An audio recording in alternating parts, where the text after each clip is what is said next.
Su sustancia está hecha de evocación, recuerdo, rememoración y de lo que toma del porvenir. Porque es una parte fundamental de nuestra identidad. Somos nuestra memoria. El programa de Lina que nos lleva de viva voz con los especialistas. Muy buenos días, esto es Radio INA. Me encuentro en la conducción, José Luis Vera. La Secretaría de Cultura y el Instituto Nacional de Antropología e Historia los invitan a acompañarnos en la emisión de la serie Somos Nuestra Memoria. En esta ocasión contamos con la presencia de la doctora Anabella Barragán. Me es grato dirigirme a usted para hablar del tema Antropología del Dolor. Bienvenida, Anabella, a estos micrófonos de Radio INA. Es un gusto tenerte aquí. Muchas gracias por la invitación al doctor Vera y a todos los compañeros de INA que hacen posible que estemos aquí. Gracias. Muchas gracias, Ana. Pues el día de hoy vamos a abordar el problema de la antropología del dolor, el dolor crónico en particular. Leí hace unos días que hay ciertos miedos que la gente tiene, ¿no? El miedo a la muerte, el miedo al dolor. Hay quien teme hablar en público, por ejemplo, ¿no? Sistemáticamente sale como uno de los miedos profundos, pero parece que el dolor y el miedo a la muerte no se equiparan pues como seres humanos, aunque esto tendrá muchos matices. Y aunque el dolor intuitivamente uno pueda entender de qué se trata, me gustaría empezar ahora sí, como dicen, desde el principio, ¿no? ¿Qué es el dolor, Anabella? ¿Y qué es el dolor crónico que particularmente has estudiado? El hablar del dolor es un tema muy amplio, digamos, amplísimo. El dolor es inherente a la vida humana, ¿no? Hay quien señala que el dolor es propiamente humano, ¿no? Pero tiene más bien una relación con el dolor y el sufrimiento. Nos hacemos conscientes de que nos duele. Algunos otros investigadores, estudiosos señalan que los animales, ¿no?, sufren dolor, y es innegable que sufren dolor. Sin embargo, lo que nosotros estudiamos es el dolor humano, digamos, ¿no? El dolor puede ser, digamos, de dos tipos fundamentalmente. El dolor agudo, que está ocasionado por una lesión en una parte del cuerpo, en un órgano, en un tejido, que te produce una sensación de alarma desagradable y la necesidad imperiosa de curarlo, de eliminarlo, ¿no? Un golpe, ¿no? Una cortada, una quemadura. Sin embargo, lo que yo estudio desde hace ya algún tiempo es el dolor crónico. Ajá. En el sentido que es un dolor que permanece aún después de que la lesión haya curado, digamos, ¿no? Es una afectación de las fibras nerviosas. Es un dolor que se denomina neuropático. El dolor agudo sería un dolor nociceptivo de acuerdo a la biomedicina, y el dolor crónico es un dolor neuropático donde las fibras nerviosas se dañan. Entonces ya puedes no tener la lesión, no tener la causa que originó el dolor, pero continúas con la sensación dolorosa, desagradable y la necesidad de aliviarla. En ese sentido, a veces utilizamos muy laxamente el lenguaje y hablamos de dolores del alma, de dolores del corazón. Habrá que matizar entonces que tú estudias cierto tipo de dolor. Exactamente, sí. Es decir, el dolor crónico. O sea, yo no me he especializado en estudiar antropológicamente el dolor agudo. Uh-huh. Aunque, digamos, la antropología ha abordado el tema del dolor y el sufrimiento desde siempre, ¿no? Desde que se empiezan a hacer las etnografías primeras, siempre aparecen elementos que tienen que ver con la salud y la enfermedad. Se puede decir que es el germen de la antropología médica, porque yo hablo desde una posición teórica que es la antropología médica, ¿no? Uh-huh. Entonces, pensar el dolor en el área de la salud, aunque el dolor está en todas las áreas de nuestra vida. Pensemos, por ejemplo, el dolor en el deporte, ¿no? O sea, es inherente el dolor en el box, por ejemplo, o ahora que vemos el fútbol, ¿no? O sea, tú ves cómo se golpean, ¿no? Las personas sufren dolor. Sin embargo, la experiencia del dolor es distinta si es un dolor agudo, si es un dolor crónico, si es un dolor infringido con digamos, con la intención de causarte daño, malestar, ¿no? Uh-huh. O es un dolor que es aceptado, digamos, es un dolor que tú prevés que vas a tener el dolor y lo aceptas, ¿no? Por ejemplo, el dolor en el deporte, que es esperado y aceptado. ¿Sí? No tomas un analgésico. Sin embargo, vas al dentista y no quieres tener el más mínimo de dolor. O sea, es un dolor que no aceptas, pero sí lo esperas, pero no lo aceptas. Es curioso, ¿no? Uno utiliza el término frecuentemente, pero de momento abres una puerta a un universo que muestra que es un fenómeno muy complejo y que hay 1000 cosas que uno puede preguntarse a propósito del tema. Antes de ir desmenuzando poco a poco esta problemática, me gustaría saber cómo es que te acercas cuándo y cómo te acercas al problema del estudio del dolor. ¿Por qué? ¿Por qué eliges una temática de esta naturaleza? Es una pregunta que me han hecho muchas veces y nunca tengo una respuesta fehaciente, digamos. No, es un tema... En primer lugar, es un tema fascinante. Y en segundo lugar, está muy cerca a mi vida en el sentido de que yo soy odontóloga de origen.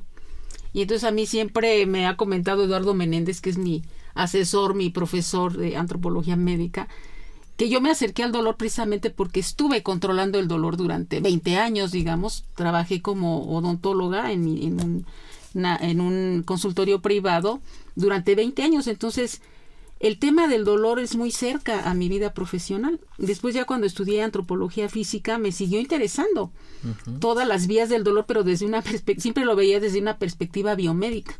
Primero fui profesora, digamos, de anatomía, de fisiología, y después me fui metiendo a la cuestión sociocultural y me di cuenta que el dolor tiene múltiples, pero así muchísimas aristas, ¿no? No es lo mismo el dolor en los hombres que en las mujeres. Para allá iremos más adelante. Sí. Hace ratito dijiste que el dolor cumplía una función. ¿Cuáles son las funciones del dolor? ¿Sirve para algo el dolor? Más allá de que lo sufrimos, le tememos, nos angustia, ¿tiene alguna función el dolor como tal? Es vital. El dolor es vital. Alguna vez me invitaste a escribir un textito en una revista española que se llamaba, creo, El dolor de María, donde una mujer no tenía dolor, no tenía las vías biológicas del dolor. Analgesia se llama, ¿no? Sí, entonces el dolor es un aviso, es un síntoma de alarma, ¿no?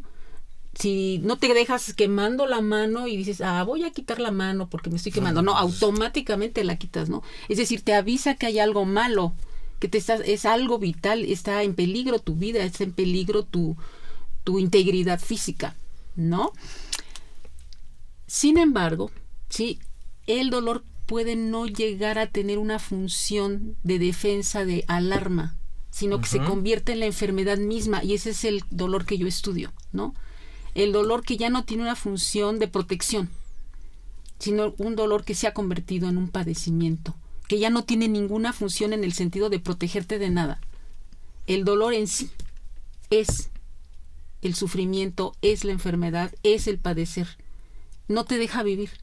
Digamos, pensemos que hay, por lo menos en el mundo, 165 millones de personas que padecen de dolor crónico. 165 millones de personas, ¿no? Sí, y si pensamos, por ejemplo, en que en el mundo hay por lo menos cada año 6 millones de nuevos diagnósticos de cáncer, y el 70% de los pacientes con cáncer padecerán dolor crónico, ¿no? Y muchos de los pacientes, por lo menos la tercera parte, un poco más de los pacientes de cuidados paliativos, porque el dolor crónico y los cuidados paliativos son así como gemelos, ¿no? Precisamente porque las enfermedades crónico-degenerativas son las que matan ahora a las personas, ¿no? Antes se morían las personas de infecciones respiratorias, de infecciones gastrointestinales, de epidemias, etcétera. Ahora nos morimos de enfermedades crónico-degenerativas. La principal causa de muerte en el mundo empieza a ser el cáncer, la diabetes, la hipertensión, etcétera. Y estas enfermedades como la diabetes, por ejemplo, o el cáncer, provocan lesiones en los tejidos, provocan dolor y provocan dolor crónico. Puedes vivir muchos años con el dolor crónico, ¿no? Oye, Ana, Entiendo que pues hay respecto del dolor una serie de vías sensoriales, fisiológicas, neuronales, en fin, que te llevan a tener esta experiencia dolorosa. Luego el significado que uno le dé a esa experiencia puede cambiar, entiendo, y para allá iremos más adelante. Sin embargo, leyendo tu libro, Vivir con dolor crónico, hay una frase muy al principio que dice: la experiencia del dolor es de orden subjetivo que trasciende lo individual para convertirse en una vivencia sociohistórica. ¿Cómo puede esto, que en principio lo podemos ubicar en términos de procesos fisiológicos que cumplen una función determinada, convertirse en un proceso sociohistórico que trasciende lo meramente individual? ¿Por qué digo eso? Porque finalmente la experiencia de la enfermedad, la experiencia del dolor o de cualquier enfermedad, tiene que ver en primer lugar con el género, ¿sí? La edad, la pertenencia étnica, o sea, la cultura propia de cada persona. ¿Cómo es eso, Ana? Si hay procesos fisiológicos, ¿cómo depende de la cultura, de la historia, del estadio de desarrollo de la persona? Porque tú le das una significación a la sensación. Esa sensación, digamos, el dolor tiene vías biológicas, es innegable, ¿no? Sin embargo, tú interpretas esa sensación de acuerdo a la experiencia vivida y al proceso de aprendizaje de vida de un contexto cultural específico. Si eres un hombre o si eres una mujer. Pensemos, por ejemplo, una mujer va a poder, digamos, distinguir un tipo de dolor visceral y no le va a dar mucha importancia, tal vez, porque las mujeres tenemos una experiencia, en primer lugar por la cuestión reproductiva, la menstruación es una experiencia que cambia la vida de las personas y hace diferente hombres y mujeres. El proceso de la gestación, el parto, por ejemplo, ¿no? Por ejemplo, en Guerrero, en Temalac, Guerrero, se hizo una investigación por una compañera y las mujeres que vivían el parto, entre comillas, natural, tenían un mayor prestigio social que las mujeres que habían tenido anestesia o cesárea. No eras una mujer completa si no habías tenido el hijo con dolor. Uh-huh. Era un dolor aceptado, ¿sí? Y esperado y aceptado, y además te daba una pertenencia a un grupo. Eres una mujer completa, ¿no? Los hombres, ¿no? No tienen, digamos, cuando uno vive la experiencia clínica, te das cuenta que los hombres tienen una menor, digamos, resistencia al dolor no biológica, sino, digamos, cultural. De experiencia, de significación. Puedes tener, por ejemplo, cuando yo era odontóloga clínica, ¿no? Podía llegar un señor así grandote, ¿no? Fuerte, y tenía un pánico a la anestesia, ¿no? Es decir, podía haber tenido una resistencia física muy importante y sin embargo tenía miedo. O sea, el miedo al dolor te provoca mayor dolor. Que la experiencia del dolor sea más devastadora, digamos, más intensa. Fíjate, decía Murakami, el escritor japonés, tiene una frase en uno de sus libros que dice: el dolor es inevitable, el sufrimiento es opcional. La frase siempre me gustó mucho. ¿Cómo entender una frase así? ¿Cómo entender las diferencias entre dolor y sufrimiento? Es decir, ¿siempre el dolor implica sufrimiento? ¿Puede el dolor implicar placer? Sí. ¿Cómo es esto? Uh-huh. El dolor es obligatorio, el sufrimiento es opcional. Es imposible evitar el dolor. O sea, no puedes evitar el dolor porque tu cuerpo tiene ciertas características biológicas y tú lo sabes muy bien, que evolutivamente el dolor ha cumplido una función. Como te había dicho, o sea, de avisarnos que hay una lesión, que hay un daño, que hay un peligro, ¿no? Sin embargo, el sufrimiento no es que sea opcional, sino que el sufrimiento depende del contexto social e histórico en el que estés. Te hace sufrir el dolor principalmente en los hombres, por ejemplo, los que yo he estudiado en la clínica del dolor, porque es donde yo he hecho la investigación del Hospital General de México, que he trabajado este tema durante 18 años, aunque el trabajo de campo ha sido, digamos, prácticamente los 18 años, pero de manera esporádica, claro. A veces más, a veces menos, ¿no? Los hombres, en general, en el mundo, no solamente en México y en la clínica del dolor, sino en el mundo en general, para los hombres es mucho sufrimiento el no poder trabajar, el tener, digamos, impedimentos físicos, ¿sí? Que merman su capacidad de producir, que merman su capacidad de ser proveedores, por todo este rol de género, ¿no? Uh-huh. Y las mujeres, ¿no? En cambio, padecen más por no atender a la familia, por no estar pendientes de las necesidades de la casa, ¿no? Pensemos que las personas con dolor crónico, ¿sí? Por lo menos las 3/4 partes de las personas en el mundo que padecen dolor crónico no pueden realizar sus actividades caseras cotidianas o laborales. No pueden manejar, por ejemplo, no pueden dormir bien. O sea, el dolor crónico es prácticamente una epidemia, ¿no? Hay toda hay una necesidad dentro del mundo biomédico de atender el dolor crónico, ¿no? Entonces, el dolor crónico, el sufrimiento tiene que ver con tu posición dentro de un grupo social. Yo hice una investigación, digamos, en la clínica del dolor con pacientes con cáncer de cuidados paliativos, y ellos decían que el dolor era infernal, que su situación era infernal. Entonces yo pensé que lo que era infernal era el dolor, ¿no? Y no era infernal el dolor. Lo infernal, el sufrimiento, era tener que fingir que no les dolía tanto para que su familiar que estaba con ellos acompañándolo o lo visitara, no se preocuparan tanto. Era infernal no tener la atención médica. Pensemos que el Hospital General de México es para población abierta. Era infernal que los sábados y los domingos no había suficiente personal y entonces tenían dolor y no les daban el analgésico. Pero más infernal era no saber si tenían dinero para mañana comprar los medicamentos. Entonces el sufrimiento está acompañando al dolor, pero uno no sabe qué es peor, si el dolor o la angustia, el sufrimiento, la pobreza, ¿no? Mira, abundando un poco en ello, justamente leyendo de tu libro, una frase que me saltó, ¿no? Y decía: la experiencia del dolor es subjetiva. El dolor tiene clase social, nivel educativo, ocupación, familia, contexto laboral, contexto político. Luego entonces el dolor tiene historia. Por supuesto. ¿Cómo sería la historia del dolor? Y no sé si pudieras matizar estos contextos laborales, políticos, ocupacionales del dolor. Digamos, es enorme la pregunta, yo sé, pero sí, vamos poco a poco. Digamos, pensemos en el contexto político primero, digamos, ¿no? O sea, el dolor también ha sido, digamos, un campo, digamos, del mercado. La industria farmacéutica tiene un poder impresionante, ¿no? Y entonces incluso uno aprende a que no debes tener ningún dolor. Entonces, si piensas que te va a dar, tómate tal cosa.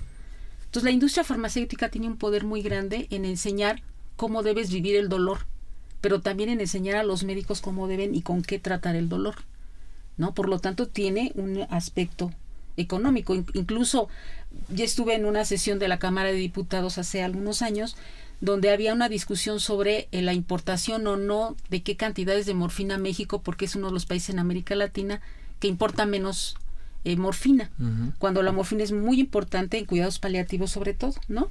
Entonces decían, es que en México hay muy poca importación, hay más en Brasil, más en Argentina, ¿no? Entonces ahí también es un aspecto político, ¿no? El dolor tiene historia porque si pensamos incluso desde la perspectiva evolutiva, se han visto, ¿sí? Digamos, esqueletos de Neandertal que no pudieran haber sobrevivido sin ayuda y sin curarse y sin alguien que lo estuviera atendiendo. Sí. O sea, uno cuando habla del dolor piensa solamente en lo subjetivo, pero cuando digo va más allá de lo subjetivo, va más allá de tu dolor propio de la persona. Sí, el caso del viejo de la Chapelle, ¿no? Que Neandertal, que justo, ¿no? Tenía tal nivel de deterioro físico que no podría haber sobrevivido. No puedes pensar el dolor crónico sin un cuidador. Y no puedes pensar la enfermedad crónico-degenerativa de cuidados paliativos, es decir, de enfermedades incurables, sin un cuidador. O sea, la familia es fundamental. No hay ningún estado en el mundo que pueda solventar los gastos del cuidado de pacientes crónicos. Ninguno en el mundo. Porque es demasiado. Y son muchos. Millones de personas, ¿no? Y cuando hablas de nivel educativo y una dimensión ocupacional, por ejemplo, vinculado a la reflexión sobre el dolor. El nivel educativo tiene que ver con la prevención sobre todo. Pensemos en el cáncer de mama, ¿no? el nivel educativo, la información que tú puedas tener acerca de tu cuerpo, incluso la cuestión religiosa, acercarte o no a la desnudez o al cuerpo, tocarte el cuerpo. O sea, el cuerpo, tocar el cuerpo en algún momento, en algunos credos religiosos es pecado, ¿no? O sea, no te puedes andar tocando, y menos los senos o los genitales, o sea, esos son lugares prohibidos, o sea, tienen un valor cultural, una valoración, una significación. Claro. Entonces, el que tú te toques puede ser vital, porque te encuentras algo raro, ¿no? Por lo menos recuerdo un caso de una mujer con tercero de primaria, de Zacatecas, de un pueblecito chiquito como de 800 habitantes menos, ¿no? Que tenía un cáncer de mama de ya nivel 4, o sea, muy avanzado. Ella me comentaba que nunca en su vida se había tocado los senos, nunca, ¿no? Entonces ella, cuando se dio cuenta que tenía una enfermedad, es cuando un día empezó a sangrarle un pezón de uno de sus senos. Y dijo, ¿qué tengo? Porque no le dolía. Claro, y no se había tocado. Y entonces ahí empieza toda una historia terrorífica, ¿no? Sin embargo, también una paciente, una informante, digamos, que tenía alto nivel educativo, sí se tocaba, se sintió una bolita en el seno, pero tenía tantas ocupaciones, ella se fue a hacer una maestría, una licenciatura a Alemania, y dijo, no, eso no tiene nada, no es nada. Y dejó la bolita, decía que era como del tamaño de una almendra. Al año ya era el tamaño de un limón, y le empezó a doler terriblemente. Y tuvo una muy mala atención, y también estaba en el mismo nivel 4 que la otra paciente. Las entrevisté más o menos en el mismo tiempo, ¿no? Uh-huh. Entonces, sí tiene nivel educativo, sí tiene ocupación. Por ejemplo, tenía un informante que era paracaidista. Y entonces él tenía una lumbalgia severa, pero por su trabajo. Sí, era paracaidista del ejército y le dolía muchísimo. Sin embargo, esa ocupación que le había, digamos, le había dado un prestigio ante la familia, ante sí mismo. También le hacía padecer especificidad. Lo padecía, pero no era tan devastador. No era tan devastador, es como un poco, ese fue el precio por mi labor, y mi labor fue importante, ¿no? Yeah. Es decir, depende mucho donde estés, en qué lugar estés, ¿no? Y la clase social es fundamental. Claro. Sí, o sea, el grupo étnico. Por ejemplo, a mí alguna vez algunos de los médicos, un médico me decía, es interesante cómo los indígenas son más estoicos ante el dolor. Y ya cuando uno le rasca al tema, te das cuenta que no es estoicismo en el sentido estricto. Es que no hay comunicación, es que no sé cómo decirle, es que si le digo que me duele igual no me hace caso. Porque sabemos perfectamente que hay una valoración distinta y una atención médica diferente si tú no tienes un lenguaje, una comunicación más o menos horizontal con el médico, ¿no? Uh-huh. No sé cómo decirle que me duele, no sé dónde, no sé si le digo si me va a hacer caso, me va a regañar. Es la subalternidad, también es fundamental en este caso, ¿no? Yeah. Oye, por lo que dices, entonces va quedando en evidencia que el dolor no se reduce a un tema de reflexión del ámbito biomédico. ¿Cuáles serían las áreas que confluirían en el estudio del dolor como categoría de investigación? Pues mira, si empezamos, por ejemplo, pensemos en el estudio del dolor en el área biomédica. Desde los años 60, 70, finales de los 50, se reconoce la necesidad de la atención biomédica multidisciplinaria. Uh-huh. Es decir, debe ser el médico algólogo, que no puede ser cualquier médico el que atiende el dolor crónico. ¿Cómo se llama la especialidad que trata algología. El dolor? Algología. Hay quien dice que es algiología. Pero los médicos algólogos, que son así se les denomina en la Clínica del Dolor del Hospital General de México, ellos son especialistas en atención del dolor, pero antes de ser especialistas en atención del dolor, son anestesiólogos principalmente. Uh-huh. Hasta hace muy pocos años solamente podían ser algólogos los que eran anestesiólogos. Ahora ya pueden ser otros pediatras, etcétera. Pero digamos, tiene que reconocer y tener, digamos, adiestramiento en las técnicas de anestesia, de analgesia, en el uso de fármacos, sobre todo opioides, etcétera, inyectados, no inyectados, en las bloqueos nerviosos, etcétera. Tienen que saber muy bien la anatomía humana, ¿no? Se necesitan psicólogos forzosamente. Una clínica del dolor tiene que tener médicos algólogos, enfermeras paliativistas, enfermeras especializadas en el dolor crónico, psicólogos, psiquiatras, personal médico especializado en rehabilitación, etcétera. Pero por lo menos deben haber enfermeras especializadas, algólogos, psicólogos, psiquiatras, ¿no? ¿Por qué? Porque la emocionalidad, el mundo emotivo, ¿no? El campo de las emociones es fundamental. La angustia te provoca más dolor. Vivir el dolor con mayor sufrimiento y percibir más la sensación del dolor, ¿no? El dolor debe ser estudiado por la filosofía, por la religión. O sea, no sabes lo importante que es la religión para las personas con dolor crónico y sobre todo para personas con cuidados paliativos. O sea, uno ahí ve cómo hay cambios de filiación religiosa. Porque en la congregación de feligreses es muy importante en el apoyo a las personas.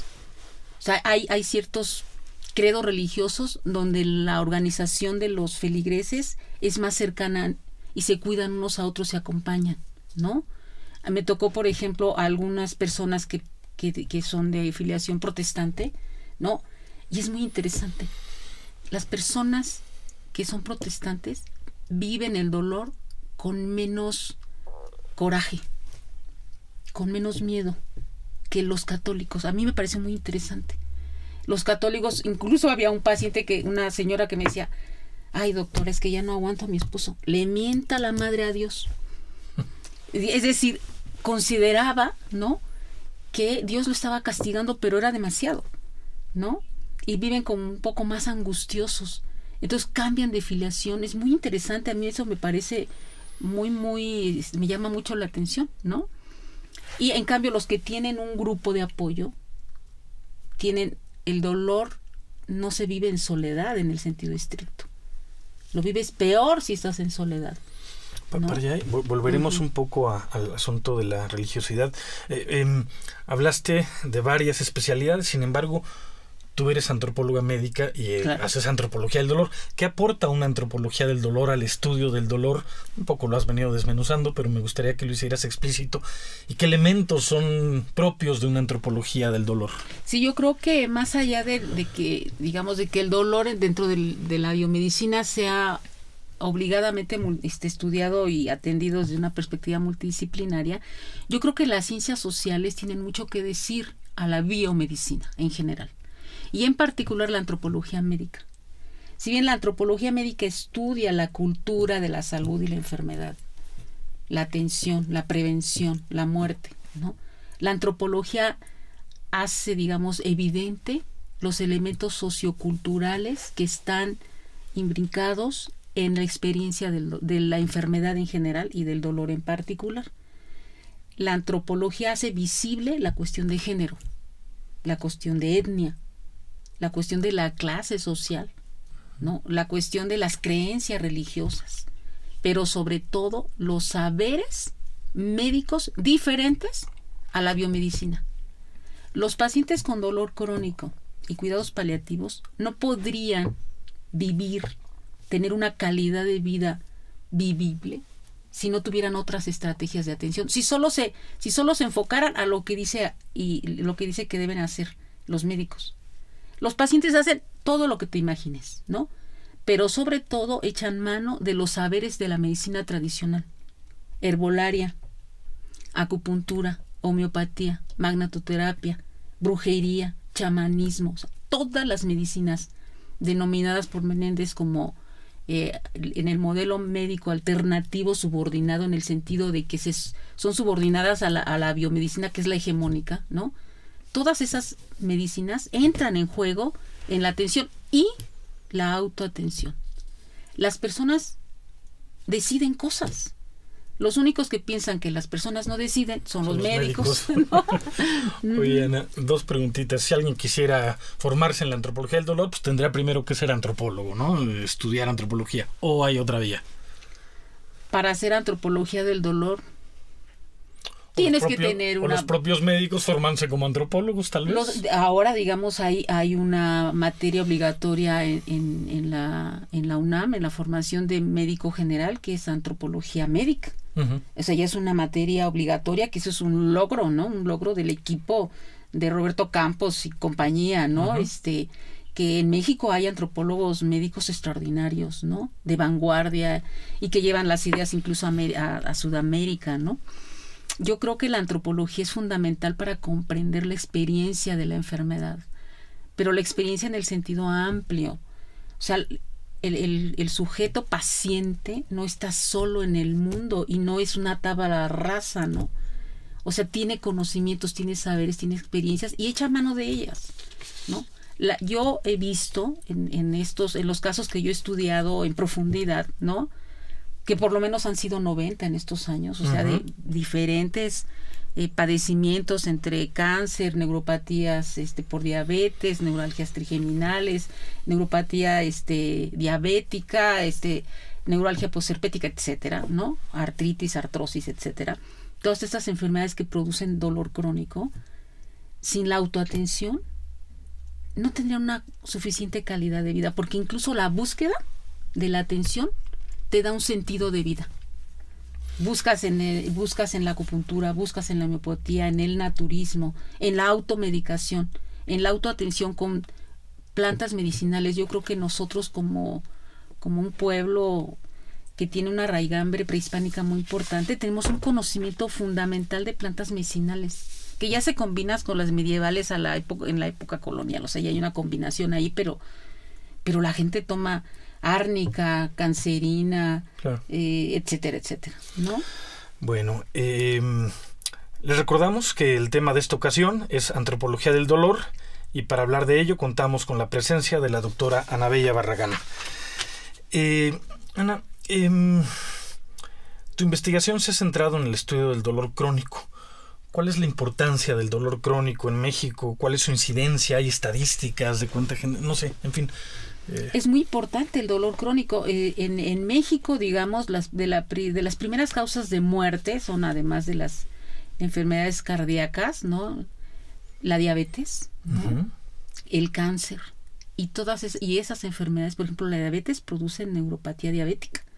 O sea, es un dolor que con el roce de la ropa te duele, y te duele mucho. O sea, es un dolor insoportable. La gente anda en short, por ejemplo, si el problema está en las piernas, por ejemplo, en los miembros inferiores, no toleras nada, no te deja vivir, es un dolor quemante, ¿no? Un dolor insoportable, no te deja dormir, no te deja comer, no te deja hacer nada, ¿no?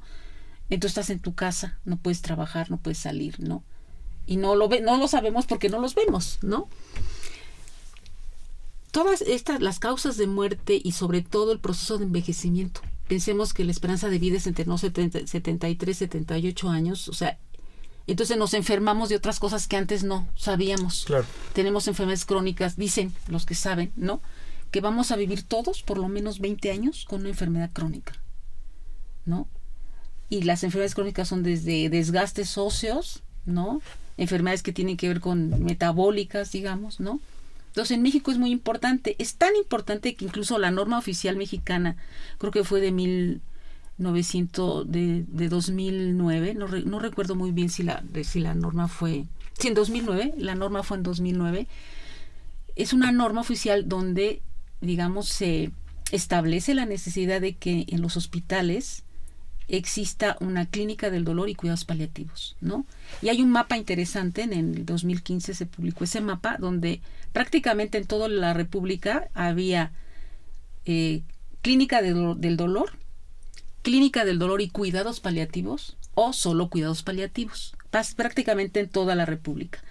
Clínica del dolor y cuidados paliativos se concentra más en los estados del centro, uh-huh, ¿sí?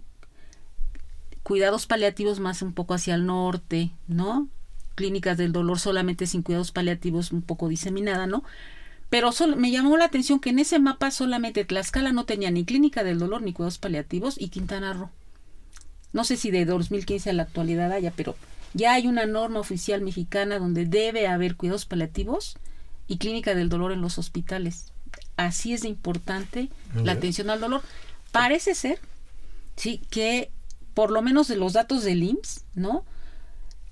En la atención de primaria, en la atención de medicina familiar, por lo menos el 5% de los pacientes van por dolor crónico. Eso Y estamos pensando en la atención primaria, ¿no? Justo la siguiente pregunta iba en dónde y cómo se trata el dolor en México, ya has abundado en ello. Te preguntaría si es suficiente la infraestructura médica y los métodos para tratarlo son efectivos. La infraestructura médica creo que no es suficiente. Estaba leyendo hace muy poco que en el 2015 había 250 médicos algólogos en México. 250. 250 es muy poco, ¿no? Es muy poco porque es una alta especialidad. O sea, uno ve lo que hacen los algólogos y te quedas maravillado con la biomedicina, ¿no? Sí, aunque Antonella Faghetti dice también si vamos al lado del chamanismo te quedas maravillado con el chamanismo, ¿no? Sí, creo que es necesario mayor infraestructura. Es necesaria mayor infraestructura porque a veces la clínica del dolor es un consultorito y nada más está un algólogo, ¿no? Uh-huh. Y le falta la enfermera especializada, le falta el psicólogo, es decir, sí faltan profesionales, ¿no? Pero implica mucho gasto, digamos, institucional el formar esta alta especialidad, ¿no? Porque son realmente técnicas muy especializadas. A mí me parece que la atención, digamos, la eficacia,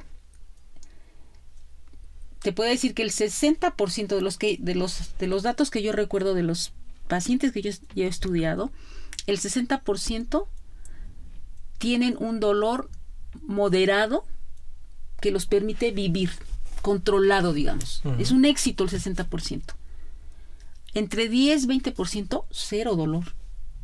Pero no quiere decir con eso que nunca más te va a doler, sino que hay periodos de tiempo en que se controla el dolor, porque el dolor crónico es incurable. Eso hay que tenerlo muy claro, ¿no? Volveremos a algunos de los puntos que has mencionado, Ana. Pero de qué es efectiva la atención de la algología es sumamente efectiva. Y necesaria. Necesarísima, ¿no? Has mencionado ya algunas enfermedades que conllevan dolor crónico. ¿Podrías mencionar como las más importantes que están vinculadas al dolor crónico y cuáles son pues las que en las que el dolor es más intenso, más... Digamos, en la clínica del dolor, los principales enfermedades que se atienden, ¿no? Uh-huh. Es, digamos, la neuropatía diabética. O sea, la diabetes, o sea, este síndrome metabólico de hipertensión, obesidad, diabetes, triglicéridos, etcétera, provoca una gran cantidad de dolor crónico, ¿no? Es de los principales que se atienden en la clínica del dolor.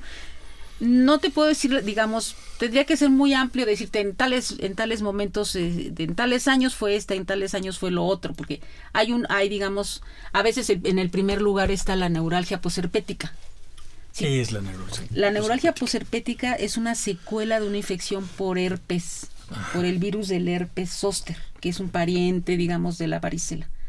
Pero esta afectación que es una afectación de la piel, digamos, una infección de la piel, si no se atiende en los primeros 10 días, digamos, de una manera eficiente, con un diagnóstico certero, puede derivar en neuropatía posherpética, es decir, vas a tener el dolor a pesar de que las lesiones ya no están, ¿no?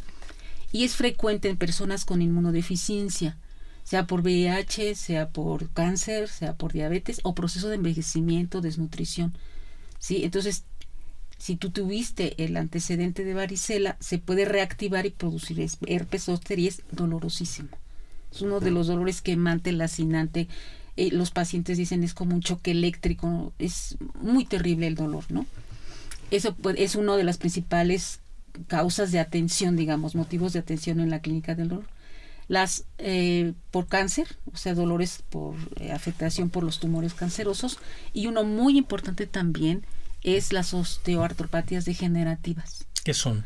Digamos, es el desgaste de los huesos, de las articulaciones que te producen dolor, sea por el desgaste, lo que más frecuente puedes ver, los albañiles, ¿no? La actividad laboral, en fin. La actividad laboral, o sea, yo cuando veo los albañiles que cargan los botes de mezcla, que hacen todo o sea, uno los ve que son jóvenes en general, pero es muy frecuente la lumbalgia. En primer lugar, la lumbalgia es el dolor crónico más frecuente en el mundo. O sea, ese es el dolor de espalda, ¿no? Incluso nosotros en algún momento hemos padecido, digamos, hemos sufrido algún tipo de dolor, pero no se ha hecho crónico todavía, digamos, ¿no? Eso es. Pero el dolor crónico más frecuente en el mundo es el dolor de espalda baja. Tiene que ver con que nuestro cuerpo está hecho para moverse, pero estamos sentados. O la gente que carga, Es inhabilitante, ¿no? Completamente. Exactamente, ¿no? Sí, o sea, y hay otros, digamos, tú me decías, ¿cuál es el dolor más fuerte, no? La neuralgia trigeminal es terrorífica. ¿Cómo es? El trigémino es un nervio, un par craneal que sale atrásito de la oreja, inerva la mandíbula, la cara, los dientes, ¿no? Y se puede afectar, digamos, por una infección, por un traumatismo, por muchas causas, y es un dolor tipo choque eléctrico. También se le llama dolor epileptiforme, una cosa así. Es un dolor así que te da de repente y no te deja ni respirar, ni moverte, ni tragar saliva. Es terrible. Yo lo he visto en la clínica del dolor y así como que te da miedo tan solo de verlo, ¿no? Es es absolutamente incapacitante, muy doloroso. Sin embargo, los tratamientos, por ejemplo, bloqueos nerviosos, ¿no? En este caso, ¿no? Se mete una agujita por aquí hasta la base de la salida del ganglio de Gasser que está en la silla turca, ¿no? 100% se te quita.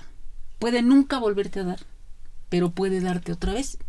Yo he visto pacientes que les volvió a dar después de 6 años o después de 1 año, pero ahí sí necesitas un bloqueo nervioso. Es mágico realmente, si tú lo ves dices no puedo creerlo, ¿no? Y llegas así en un grito terrible. Ese es uno de los dolores más terribles, ¿no? Oye, Ana, en este intento, pues por ordenar el acceso a este tema, en tu libro Vivir con dolor crónico haces una clasificación, una tipología de la experiencia dolorosa. ¿Podrías comentarla? Digamos, ¿cómo clasificar el dolor? En algún momento sí, de la revisión bibliográfica, ¿no? Yo hablaba de que existe, por lo menos el dolor considerado como femenino y masculino, primero, ¿no? Cómo manifestar el dolor. O sea, las mujeres manifiestan el dolor de una manera diferente a los hombres. Por ejemplo, el llanto. Yo siempre, cuando yo llegué a la clínica del dolor, yo pensé, bueno, las personas que lloran son las que les duele más. Después es una exploración más en profundidad, tanto con los médicos como con los pacientes, y me di cuenta que cuando lloras por el dolor, no tienes tanto dolor, porque el dolor no te permite ni llorar.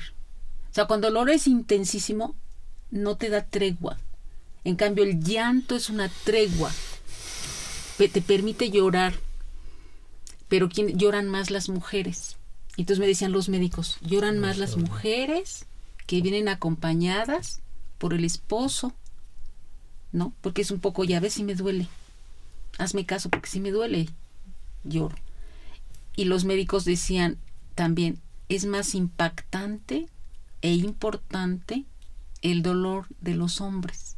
O sea, hay una perspectiva de género. Las mujeres lloran. Incluso algunas mujeres decían, yo lloro por todo, doctora, ¿no? Lloro por esto, lloro por aquello, ¿no?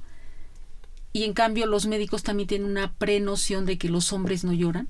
Entonces cuando lloran es que les ha de doler mucho, ¿no? Entonces ahí tiene que ver también la perspectiva del médico, ¿no? Y no es tan así, ¿no? El dolor puede ser público o privado. Tú en público lloras de una manera, manifiestas el dolor. Entonces las mujeres y los hombres, depende de dónde estén, manifiestan o no el dolor. Claro. ¿No?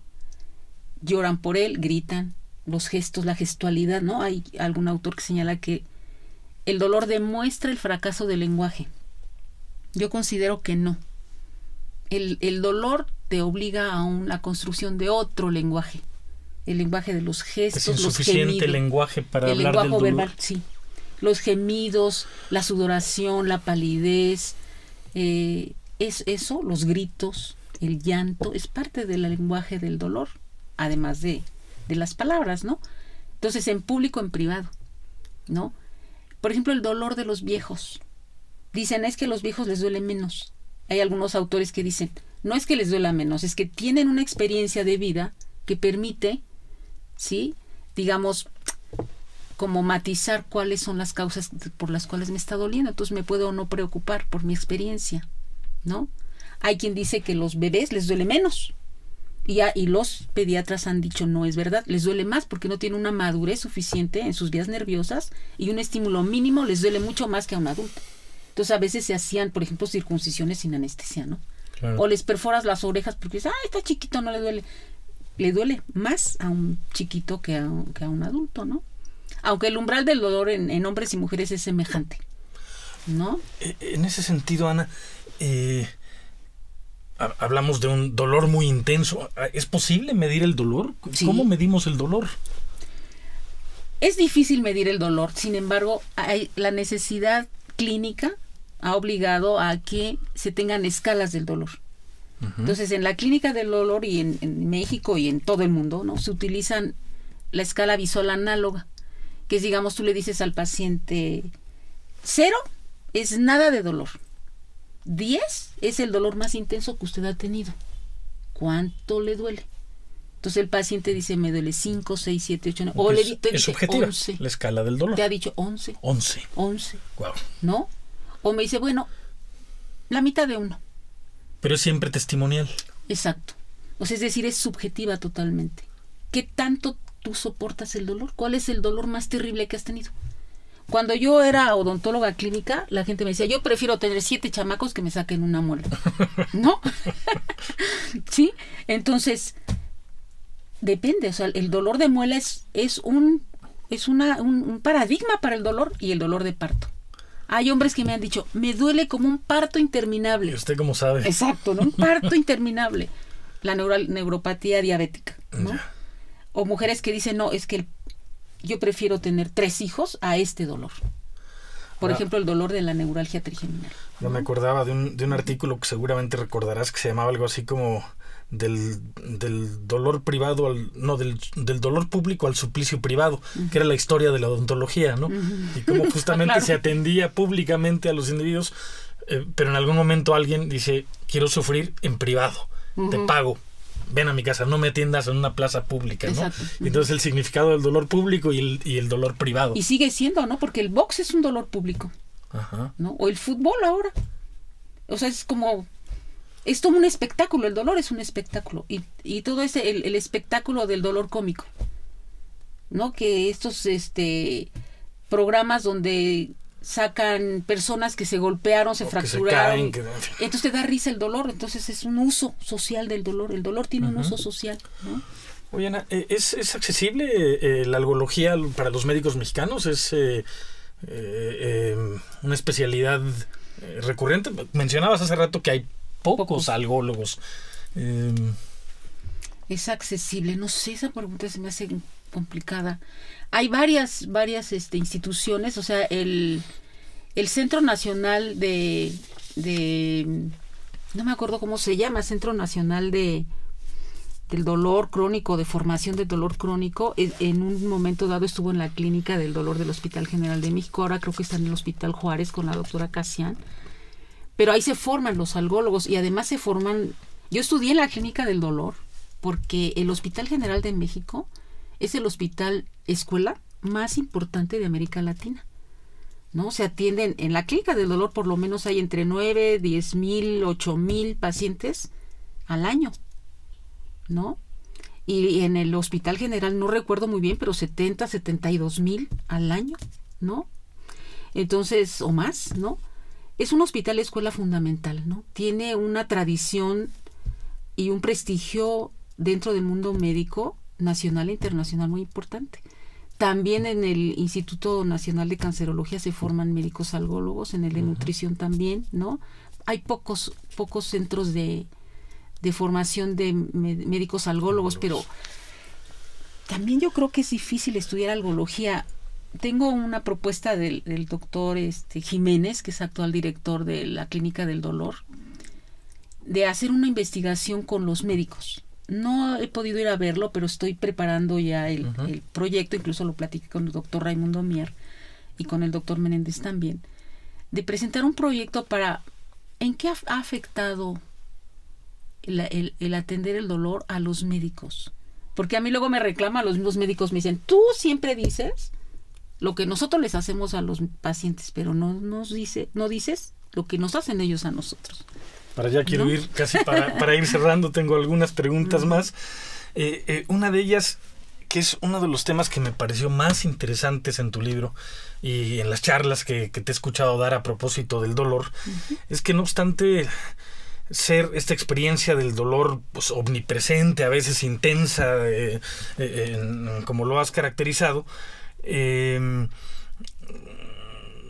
tú abres la puerta a ver al cuerpo como una metáfora de la experiencia vivida. Yo pensaba cómo decodificar la experiencia del cuerpo doliente, cómo entender que haya metáforas asociadas al dolor, una retórica vinculada al dolor, las metáforas del dolor. ¿Qué es esto, Ana? No hay otra forma de manifestar la experiencia del dolor, pensando que la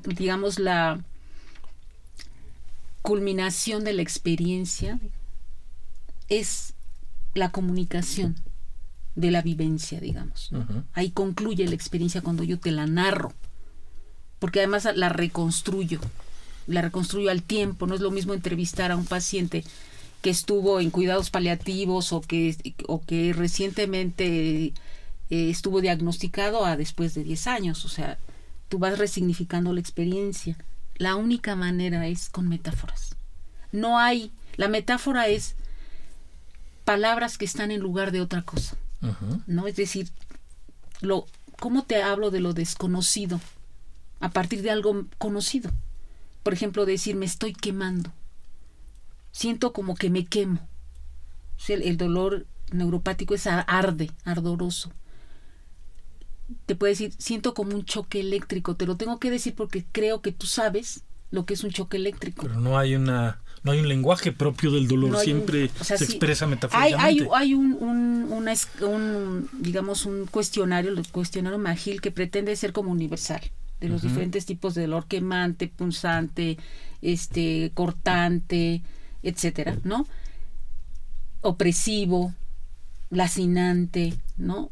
Diferentes palabras metafóricas que te permiten más o menos entender cómo le está doliendo, porque no hay otra manera. Entonces es como que le pica, como que le arde, como que le escoce, como que le presiona, como que tiene algo, como que algo le está cargando, como que algo carga. Entonces los pacientes te dicen, es como si tuviera un peso que no se me quita, es como que una pinza me estuviera agarrando, es como si unos dientes me estuvieran mordiendo, es mordiente. Luego dicen, es un dolor de muerte, es un dolor insoportable, es un dolor que no te deja vivir, no me deja respirar, es un dolor que me oprime, es un dolor como una garra, ¿no?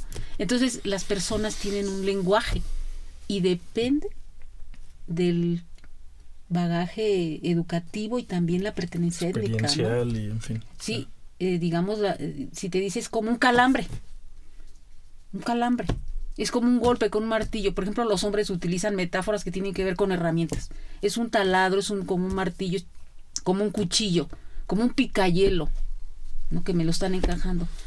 Las mujeres hablan de otras cosas, ¿no? Los hombres, como que el mundo de los hombres, el mundo de las mujeres se ve perfectamente en las metáforas elegidas. Uh-huh. Oye, Ana, hace un momento dijiste que los médicos dicen, usted no me ha preguntado qué me han hecho los pacientes durante estos años. Sí. ¿Cómo has vivido 18 años de investigación sobre dolor crónico en la clínica del dolor? ¿Tú? ¿Y cómo te cuidas ante la propia experiencia del estudio, de la experiencia doliente? Es una pregunta difícil de contestar. Yo con el paso de los años he ido aprendiendo a sobrevivir el tema. El tema es muy álgido, el tema es devastador porque encuentras ahí la pobreza, la discriminación, la mala atención, la falta de recursos, venir desde Guerrero y quedarte a dormir en la calle para que te atiendan, no saber cómo atender a tu familiar, no saber cuál es el diagnóstico. Eso es de las cosas más terribles. Ver a los pacientes en estado de postración, volver a recurrir al dolor otra y otra vez, escuchar sus historias. Al principio, cuando yo empecé, no podía dormir. Soñaba con personas mutiladas porque veía la mutilación, sobre todo pacientes con miembro fantasma. Vi un jovencito que el tren le llevó las 2 piernas, de estos que se suben a la bestia, ¿no? Uh-huh. Porque luego uno dice, pues sí, la bestia es peligrosa, o los asaltos. Vi un paciente que estaba vendiendo cerveza en su tienda, un depósito, llegaron unos asaltantes, le dieron un balazo en la espalda y ahora es parapléjico y tiene dolor terrible. Entonces uno como que se te olvida que esos asaltos, esa violencia, tiene repercusiones al tiempo, ¿no? ¿Has tenido que atenderte tú misma, ir a terapia, no sé? Sí, a partir de que yo no podía dormir y sufría, yo decía, es que seguramente tengo problemas con mi pareja, seguramente no me quiere lo suficiente. No, o sea, llevé un proceso de psicoanálisis durante 1 año y medio y eso me ayudó muchísimo a comprender y a soportar y a poder hacer una separación entre mi vida personal y mi trabajo de investigación, ¿no? Eso es. Lloraba mucho cuando hacía las transcripciones, ¿no? Sobre todo en la maestría, y ahora cuando estoy escribiendo. La otra vez estaba atrás de la computadora, pasó mi esposo y me dijo, ¿qué te pasa? Hace 2 meses, ¿no? Y entonces dije, es que estoy escribiendo sobre el dolor. Entonces me abraza y me dice, ¿por qué no dejas el tema? Y entonces le contesté, alguien lo tiene que hacer, ¿no? Oye, Ana, hace rato lo mencionaste y ya estamos prácticamente cerrando. Hablabas de cómo intervienen las creencias de las personas con dolor crónico en su experiencia, en su vivencia de dolor.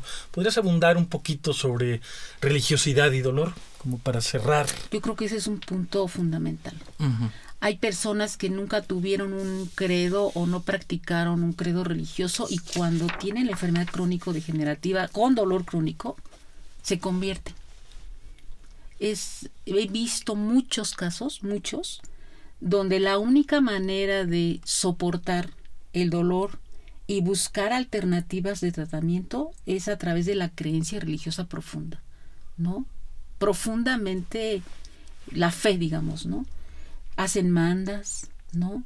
Y dicen, pues fui a Chalma o fui a la Virgen de los Lagos, me llevaron en una camioneta acostado, pero fui.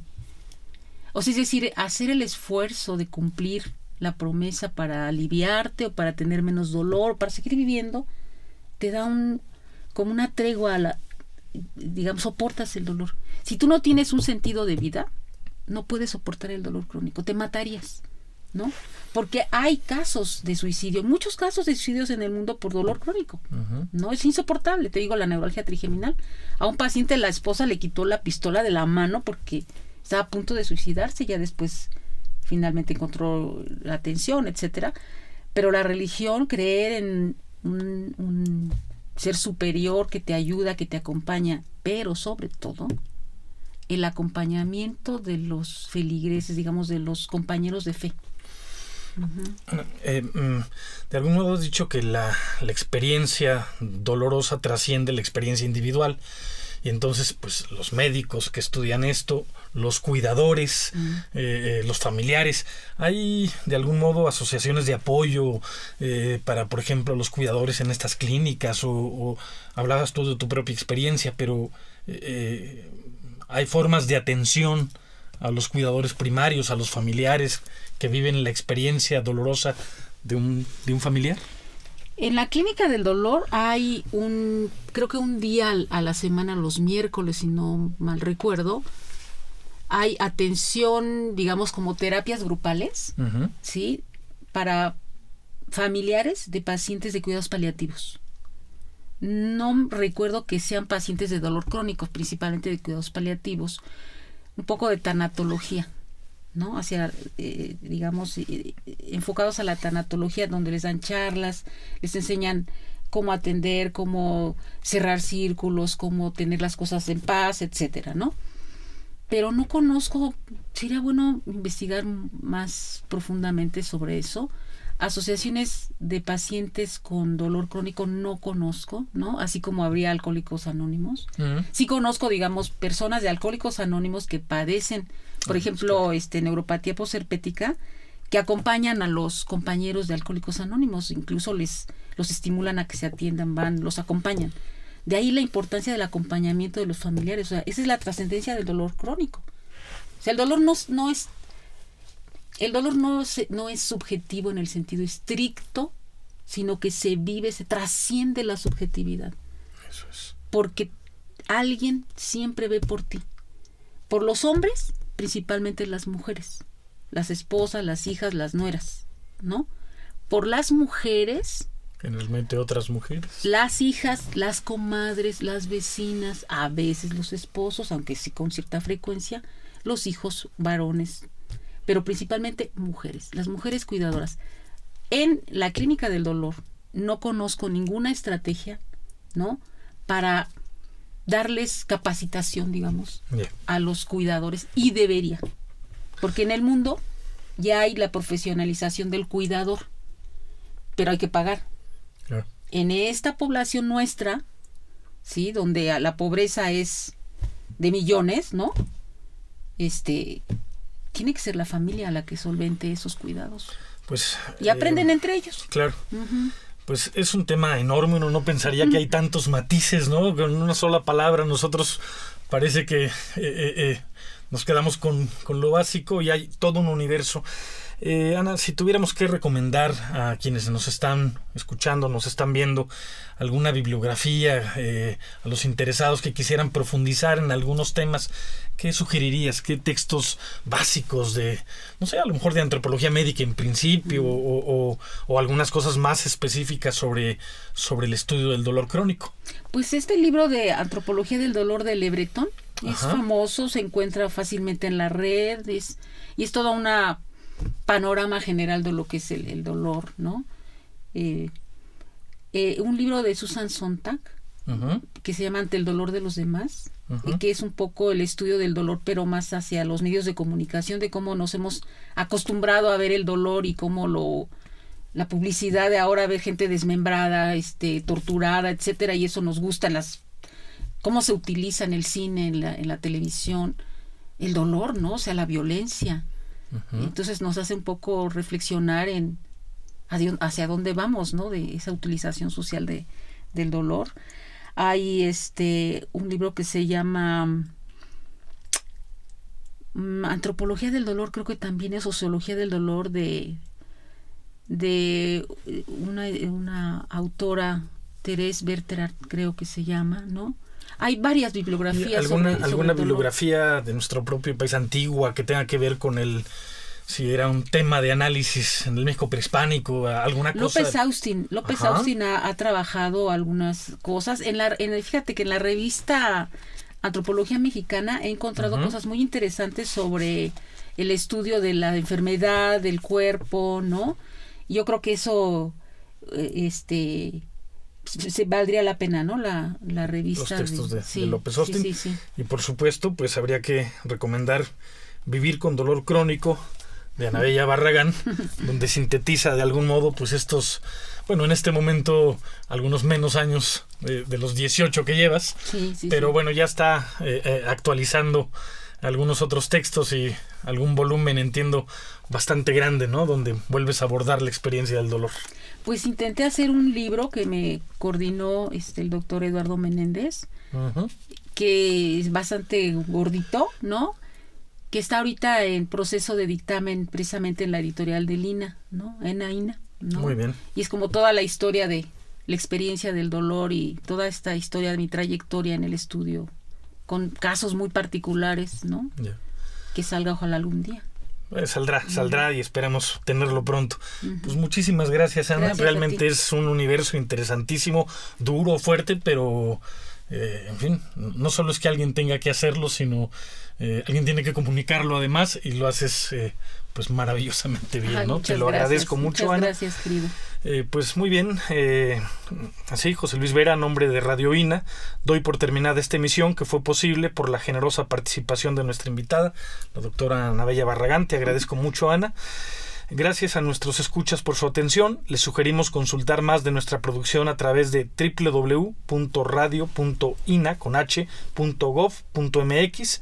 En la realización, la Dirección de Medios de Comunicación a través de la Subdirección de Radio INA con Gabriela Marentes, producción Evanibaldo Morales, controles técnicos y edición Rubén Martínez, apoyo Marta Hernández y Paula Abedoy. Hasta la próxima. Muchísimas gracias. Gracias. Las opiniones y comentarios aquí expresados son de entera responsabilidad de quienes proporcionan la información y no representan necesariamente las opiniones de Radio INA ni comprometen el pensamiento editorial del Instituto Nacional de Antropología e Historia.